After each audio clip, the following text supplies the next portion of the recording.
The Monteiro estate is one of Roberto Burle Marx's most famous private gardens he has designed. He designed this landscape for his good friend Odette Monteiro in 1948, and it took 10 long years to complete its construction with the help of the architect Vladimir Alves de Sousa. Monteiro estate is located in Correios, Brazil, very close to Rio de Janeiro. More specifically, the house in the landscape stands in the middle of a valley surrounded by the Serra dos Orgos, which is a collection of granite mountains. This place is 800 meters above sea level and usually 10 degrees lower than Rio de Janeiro. The only boundary of the land is a river that runs across. Monteiro estate contains a variety of many curved beds with mass plants that are the main quality of this country perspective. Marx distributes them by using his imagination and asymmetry.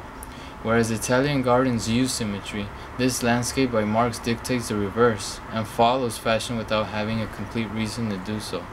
Marx believes that a garden should arouse a sense of wonder, a fine diversity, and a feeling of euphoria through the arrangement of the masses and the colors. This is exactly what the Monteiro estate presents, with its vast area of awing landscape. In addition, because Marx received education as a painter, it has influenced the composition of his naturalistic landscapes as seen from his inventive facility also found in the Monteiro estate. The garden uses cubist art more than any preceding style of landscape gardening, since it has no formal pattern or shape. Everything seems to be placed in a chaotic yet balanced way.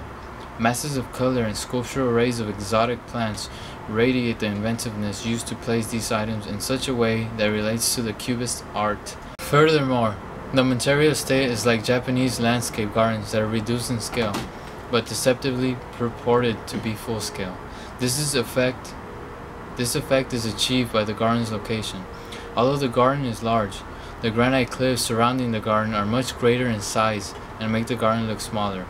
To complement this, Roberto uses blocks of stone and great clumps of plants to imitate the granite profile of the mountains and their natural rock vegetation.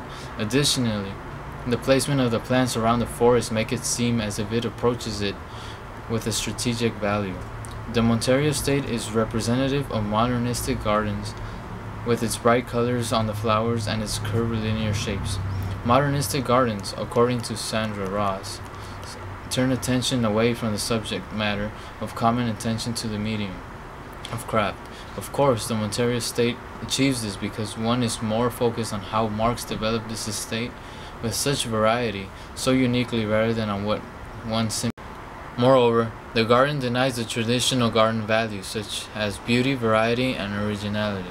This garden does not have pure green grass or garden tools lying around, making it above average.